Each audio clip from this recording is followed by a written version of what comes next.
my man.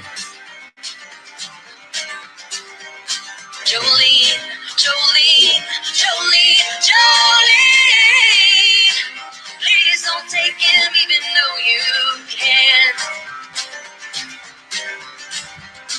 Your beauty is beyond compare. The flaming locks of auburn hair with ivory skin and eyes of emerald green.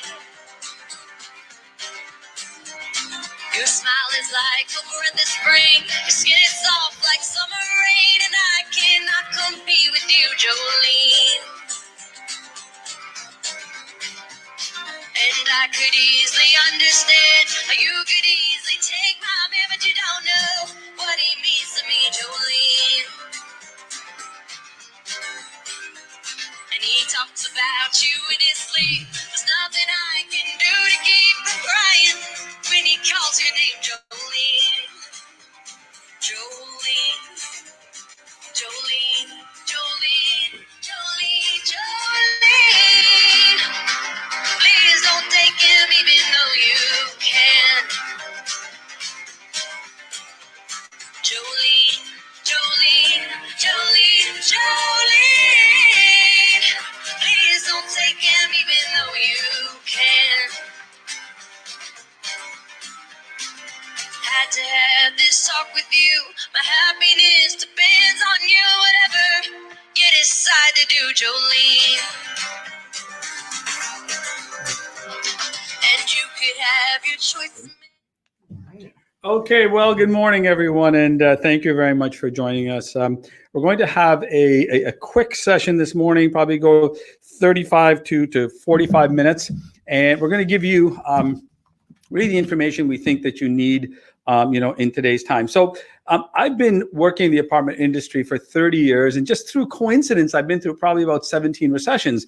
I go through global recessions like everybody else, but also when there's local recessions, when the diamond mine in Yellowknife closes, or Alberta goes into, a resource slump, or Texas has a problem, or Windsor had a problem. So we've worked all over North America in tough times. Certainly nothing like this, but we understand what you're going through. At this time, it's just we're all going through it together, and so on. So we've got these are scary times, but you don't have to be scared, especially if you're organized and you've got a game plan. And today is your game plan for April 1st. What do you do before April 1st? What do you do on April 1st? And what do you do after April 1st?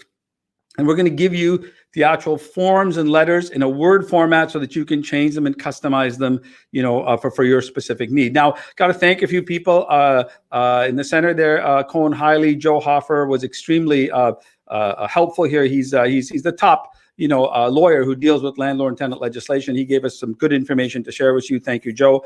Our friends at Wise Energy Solutions were very helpful in blasting out to many of you. That's why many of you are here, your Wise clients.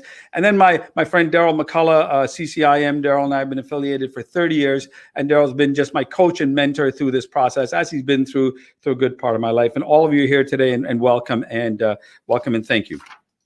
Okay, so one thing I want to ask you right now is, what topics do you want to hear from us? We were going to do a different topic on it wasn't on rent collection. We were going to talk about cap rates, values, but really what we learned was our clients wanted to talk about rents, and they want to talk about April 1st. So that's why we're making the seminar like this today, right?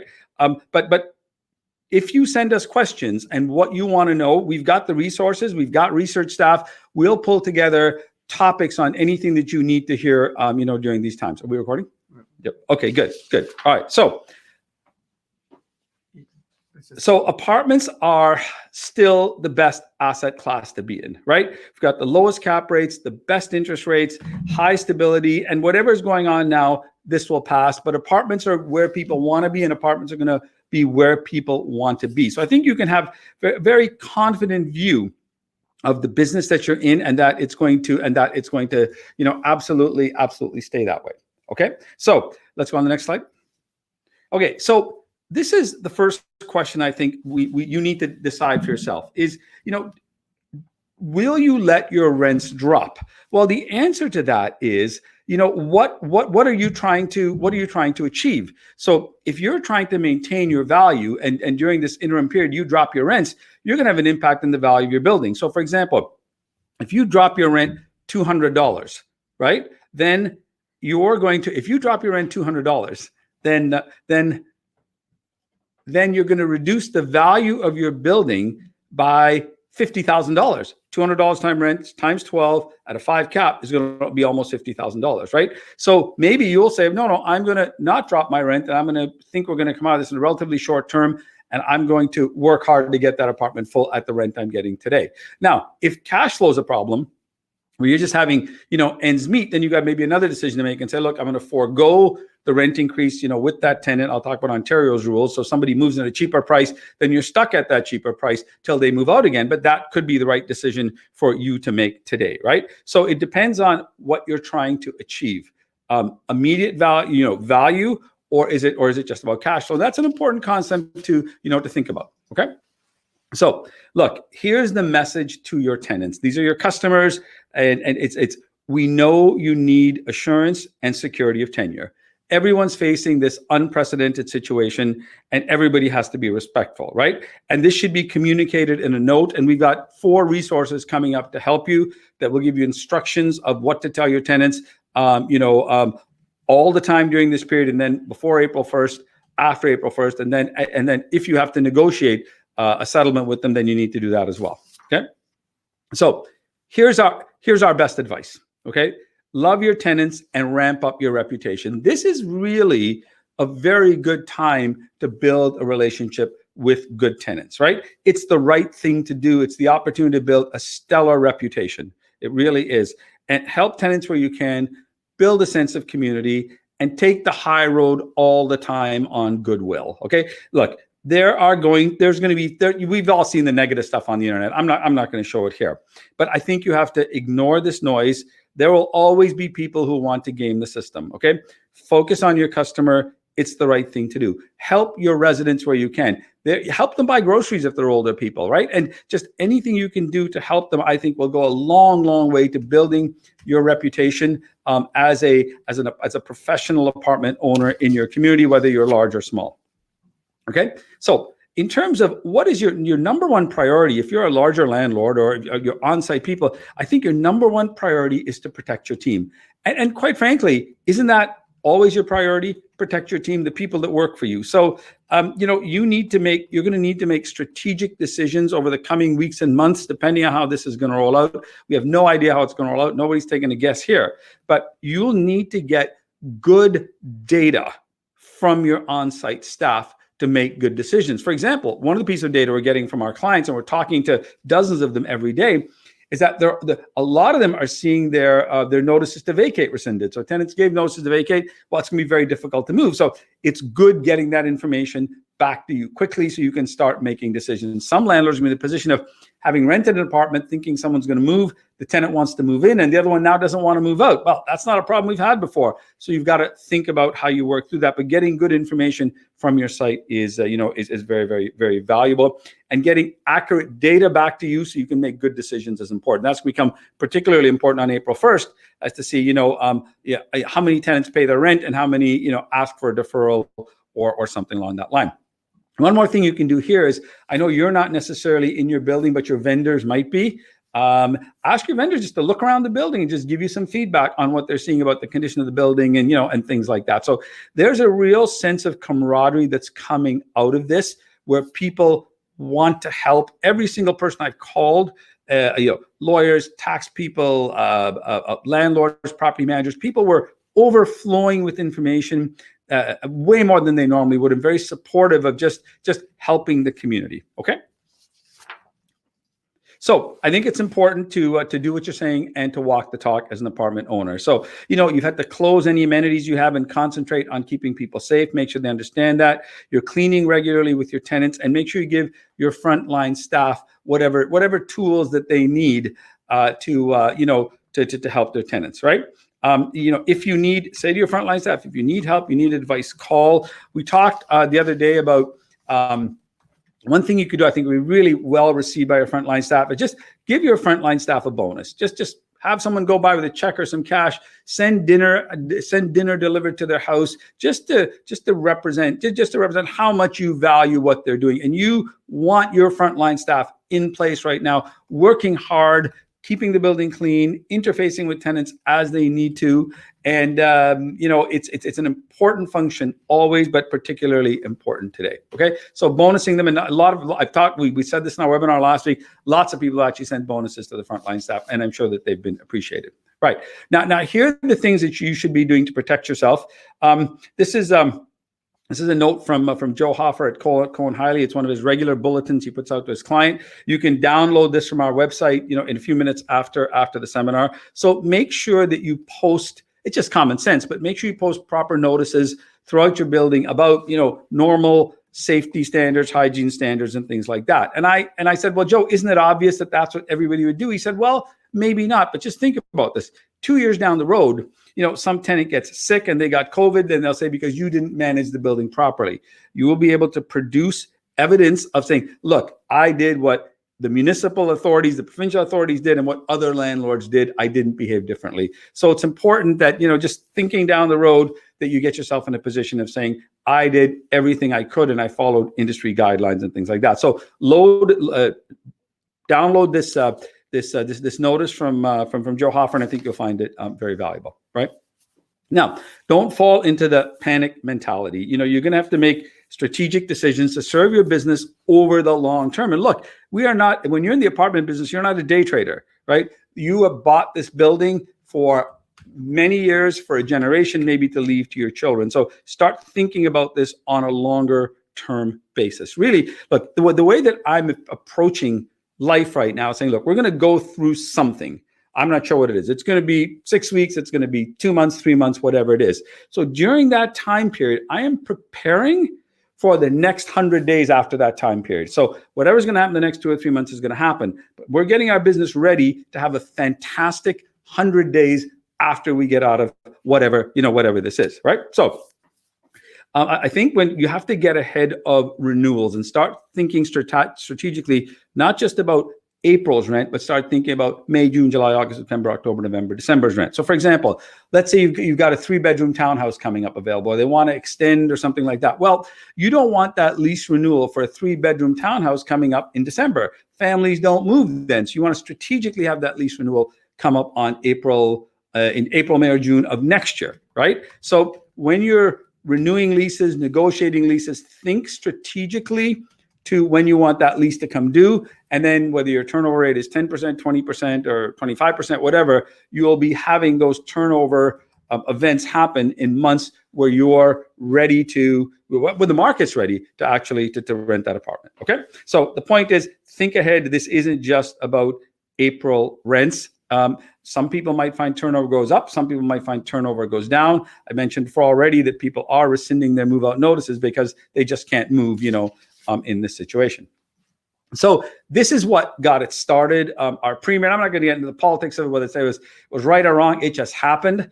But basically, he said that no person who cannot afford to pay their rent due to the financial concerns amid COVID-19 will be evicted. Okay. So this is where the problem started. We won't debate it. And we also don't know how long this practice will be in place. If it's just in place for 1 month, then it's quite survivable. If it's in place for a longer time, then it's going to cause, more serious problems. Okay.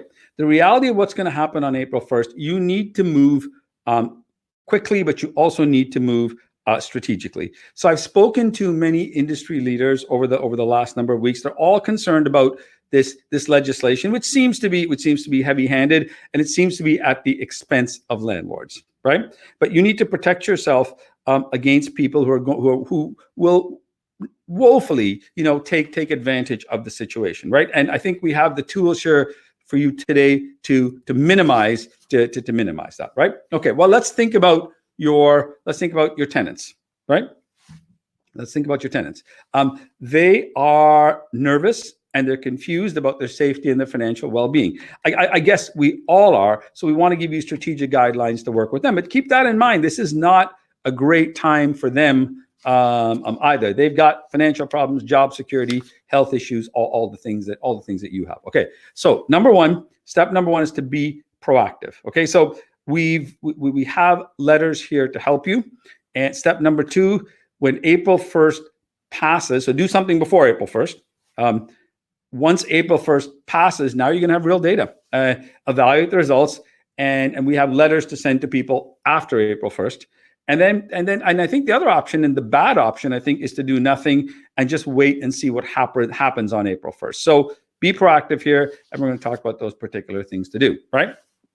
Now, deferring rent increases. Okay, now this is interesting because the general convention, or people are saying, well, if it's time to give your resident his 2.2% rent increase for 2020, maybe you shouldn't give it to him. Well, let's just think about this. I don't think it's one size fits all. And as soon as we do that one size fits all, I think we get into problems. So if you've got a tenant who's been in the building for 10 or 15 or 20 years, their rent is way below the market. Let's call it a chronically depressed rent. I'm not sure that I wouldn't give him the rent increase notice right now. Now, if your tenant is at market rent and it's just his first anniversary date, you've raised the rent or you've renovated the apartment, maybe in that case I wouldn't do it. But I wouldn't say that there should be because that's what people are saying. It's have a blanket rule of no rent increase. I'm going to say it depends on the tenant, the situation, and where his rent is today. Remember, you're in this business for a long time, or at least serve the rent increase and says, I won't charge it, during this COVID period or something like that. But you definitely want to preserve that right. And I think you want to probably preserve your anniversary date also, as opposed to pushing it out. You're going to make your own decision on it, but that's my thought. Okay. Now, any landlord who is made an above guideline increase to the tribunal to raise the rent. Now, I think there maybe you want to be deferring that rent increase because people have enough things to worry about now, and things like that, right? So here is what we think is a showcase idea, and all of you should be holding the last month's rent for the tenant, right? So when they moved in, you got first and last month's rent. Well, if they don't pay April's rent, I don't think you can arbitrarily take it and apply it to April, but if the tenant agrees, why not take his April rent and apply it? Why not take his last month's rent and apply it to April? Okay. And then what you can do is you can replenish that rent, let's say over the next 4, 5, 6 months. So now he's paid April's rent using his last month's rent. You still want to have a last month's rent, but you say, look, next month, pay me 1 month's rent plus pay me an extra 20% for 5 months. Okay. So we think that could be an idea that works, but I don't think you can do it unilaterally. We'll get you some help on that, and maybe a form for that also as well. But it seems to me that that's a way that it can be, well, in a sense, revenue neutral to you. I mean, a lot of you haven't kept the last month's rent, in a separate account, but certainly it's money that's not yours. It's kind of held in trust. So it does, I think, also create some responsibility with the tenant where indeed he has paid his rent for the month, right? And I think that can smoothen things out and things like that. Our rent deferral form that you're going to get, we're going to get to shortly, can help you with that also, right? Okay, so you need to talk to your tenants and you need to determine the eligibility for rent referral, right? So number one is if you've got a tenant with a good history of rent payment and currently impacted by COVID, I think that's a frontline decision. So you're going to have staff. If you're a bigger owner, you're going to have your staff do it, and there'll be your office staff calling the tenants who haven't paid their rent and talking to them, saying, look, in a very friendly tone, say, let's talk. What's your situation? What are your worries and things like that? But if someone has hey, I've lost my job, right? Because of COVID, whatever, I'm on commission and whatever, you can probably make a deal with him using the form that we've given you. And that's a frontline decision as the beneficial owner. If you're a busy guy, you don't have to be doing all those phone calls. Now, if you have a qualified tenant who has a COVID problem, but he's also had a history of non-payment, well, I think that's more of a senior decision. And you've got to make that decision as to what you want to do with someone who was already giving you problems, in terms of rent and things like that. And if someone's had a history of paying badly before, then there's a more of a chance they're going to be a problem in the future, even without COVID, right? They were a problem person. Now, if a good resident is there and they're not affected by COVID, well, quite frankly, they should be paying their rent. I mean, everyone's paying their grocery bill. Everyone's paying their, their bill for essentials, and rent is an essential. If they don't pay, then you've got a decision to make. I think you could send an N4, which is, your rent's overdue and I'm going to start, taking action. But you could also follow it up with a friendly note explaining, look, these are difficult times, but I do think you just maybe want to preserve your right to do things and so on. Look, if this thing goes on for many months, the court system is going to get plugged up and very delayed. Those of you who've been in the rent review business or remember that, there were times when applications were backlogged 2 and 3 years, right? And so 2 or 3 years is a long time to wait for a tenant to catch up on his rent. So you at least want to be in line. Even if they move out afterwards, you can still get a judgment against them. You can chase that person down and so on. Again, no one's looking to be heavy-handed here, but this is, we're in business here. This is just sort of, common sense to do, okay? So now, here are the resources for you. We're going to send you all the slides, and they will contain this link. You just go on there, put in your name, your email address, and so on, and then you can download these documents, okay? So document 1 is a letter in Word format that you can use for April 1st. And, it's just a general letter to send out to the tenants. Document 2 is the letter you're going to send out after April 1st. Document 3 is a document to help you with the rent arrears payment. And document 4 is from Joe Hoffer at Cohen Hiley. And this was the newsletter he put out to his clients, and he's kindly made it available to us so that you can all read it. A lot of it is common sense stuff, but I think you should read it and get on top of it, okay? So pre-April 1st, the letter that you can send out, you identify the tenants, who might want a deferral before.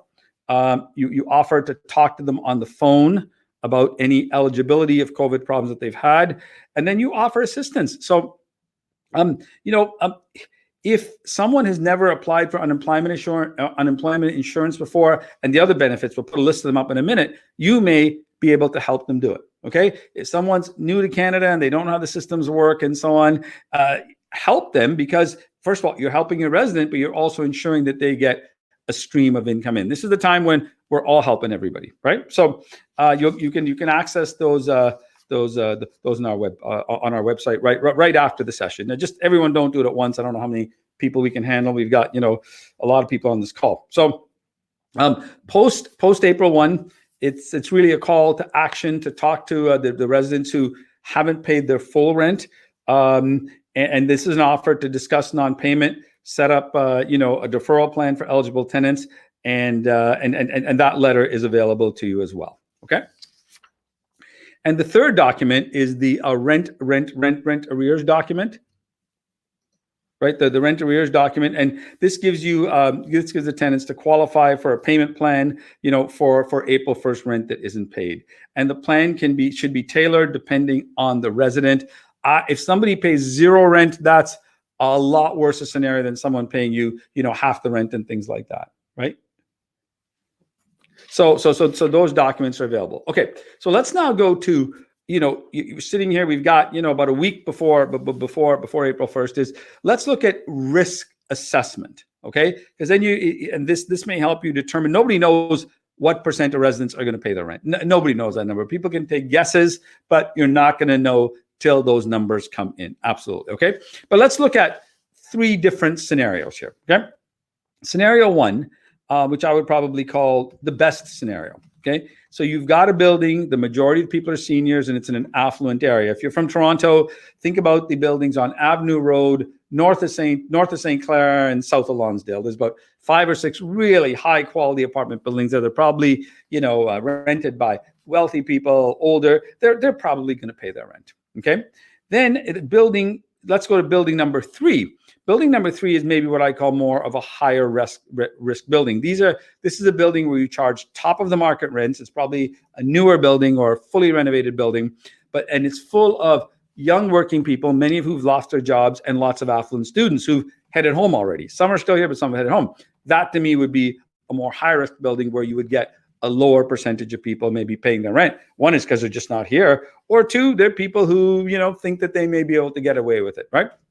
And building 2, the middle one would be your mixed working class building. Toronto's full of that stuff that was built in the 60s and 70s, the square slab, the tower in the park, and that's going to come in somewhere between that sort of top level building and that high rent building with young people. Your middle building will come in somewhere in between. Nobody knows what that number is. We will know after April 1st. We'll keep it confidential, but if people want to send us what they've experienced, we'll be able to kind of summarize it back to you in our next webinar, and maybe then people will have more ideas. This idea of using the last month's rent, I think, just came up in a discussion with Joe Hoffer and I, and thought, yeah, that is one way to kind of keep things whole. Now, I think besides the type of building you have, I think it's also going to depend on the type of unit you have. You're going to have a floor plan audit. So I've been through a lot of recessions, and what I've typically seen, and I think this has been pretty consistent, and if we do have a problem here, this is going to happen. You're going to have more problems with your bachelor apartments and your one-bedroom apartments. These are the people who can move back home, double up, and who are living closer to the edge. So I think there's more of a flight risk in the bachelors and the one-bedroom apartment. So don't think it's one solution works for it all, right? A blanket solution is not the answer here. You're working with every resident and their unit type. If this got bad, no one says it is going to, but if it got bad and the bachelors and the one bedrooms empty out, I'd want to be staying on top of those more and less on my 2 and 3s, because I kind of know those are going to be more stable, and history tells me that. Okay, so that's the first thing. The other thing here to think about is what page around here? Yeah. Okay. So no, go back, Julia. Sorry. Okay. Is your tenant tenure matters? Okay. So if a tenant has been there for a long time, let's say he's been in your building 10, 15, 20 years, his rent is below the market. He knows it's below the market. Okay. Even if that tenant decides to not pay their rent for no valid reason, they're gaming the system. Just think of it as a deferment in rent, because you're going to get that rent eventually from them, even if you have to get it from the courts, because they're not going to walk out of that apartment that's well below market rents. Make sense? Okay, so that would be a different strategy with that tenant. If you got a medium-term tenant, well, it's kind of in the middle. He's below market, but not hundreds of dollars below the market. And if you've got a tenant that's only been there for a short amount of time, I don't mean a short-term tenant, he just moved in the last year, well, there's a good chance he's paying top of the market rents, right? And he might move out after not paying his rent, and he's going to have choice, right? Because there's going to be other apartments available. So think about this strategically. One set of rules doesn't make sense. And you bought this apartment building to manage it for the long run, not the short term, right? When you're in the apartment business, you are taking the long-term view. We're not day trading here, right? So start thinking about how this building looks 1 year from now, and that will help you negotiate the kind of, the kind of deferments or whatever you decide to do, with your tenant, right? So most buildings are mixed, in terms of the resident profile and the unit mix and things like that. But I think if you just went through your units and you modified them, then I think you could you could do something very, very good. Tenant responsibilities. I think that you should not be letting anybody out of their leases. Okay, people have signed leases. It's a legal document. You've signed mortgage documents. You've signed laundry documents for the washer and dryer in your building, and things like that. So I think tenants are still responsible for paying their rent, and the landlord should draft a rent deferral plan and a repayment plan. And it's a deferred payment plan. It's a deferred payment. It's not, non-payment, right?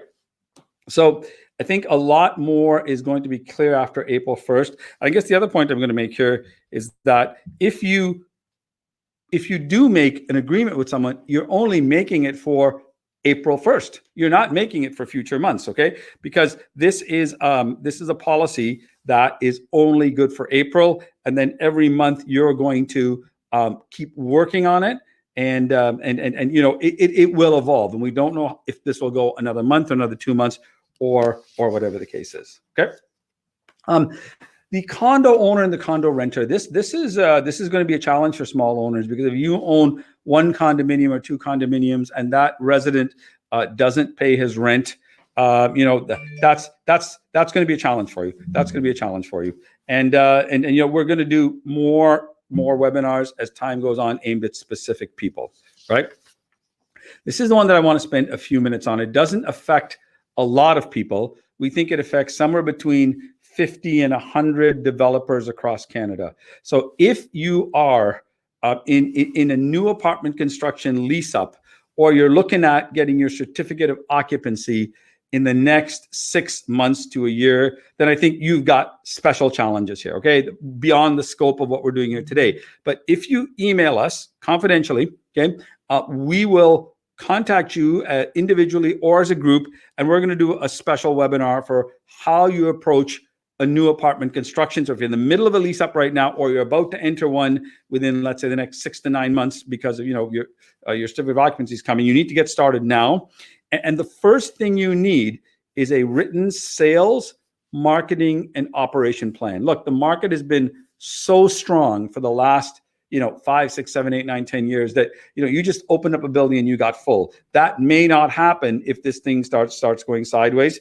And look, everything's good. You're in the best business possible. They're still undersupplied, but these are scary times, and we want you to reach out to us, and we'll do everything we can to help you here. But it's going to require a lot more planning, organization, probably money than it did before this occurred. Okay. And then working with your tenants. I mean, look, if your company has enough support, help the tenants apply for government programs. Some of you have staff that are off at home, people in your back room, your accounting people, and people who just have some skill on the phone with minimal amount of training. I think these people could become your front door and your customer service reps and things like that. For tenants who behave badly, we'll just see how things go before after April 1st, and then you'll know what to do, right? So what are the government programs? Employment insurance, there's some emergency care benefits, the Canada Child Benefit, student loans, more will be coming, and the government will be announcing plans to help people. That scares me a little bit, quite frankly, because they typically don't spend money that well, but it's going to be what it's going to be. And really what you want to do is, first of all, it's the right thing to do. If you can help your resident, and the more you help your resident avail themselves of these programs, then you're going to have the stability of income for that resident to pay you the rent properly. So that's pretty much it for today's webinar. We're gonna immediately send you the slides, right, Julia? And then the slides have the link. The slide, whatever we send you will have a link to our webpage. Go ahead and fill it in, and then you'll immediately get those forms. Now, there's a lot more. So this is designed today for April, getting ready for April 1st. Once we get that information in, we'll be back again with you in the week after April 1st to talk about what people have learned, what strategies they have, and things like that. So there's a lot more to talk about. Now, tomorrow we're doing a session about financing apartments and just generally the business of being in the apartment business. Like, you chose this business because you want to be in this for the long term, and these are hard assets. So that's what we want to talk about tomorrow, is the advantages of owning hard assets, and then some of the challenges of finding them in this environment, right? So that's tomorrow at 10:30, and the login is there on our webpage. Okay, so that pretty much concludes our seminar. We'll close with a little bit of music, and thank you for joining us.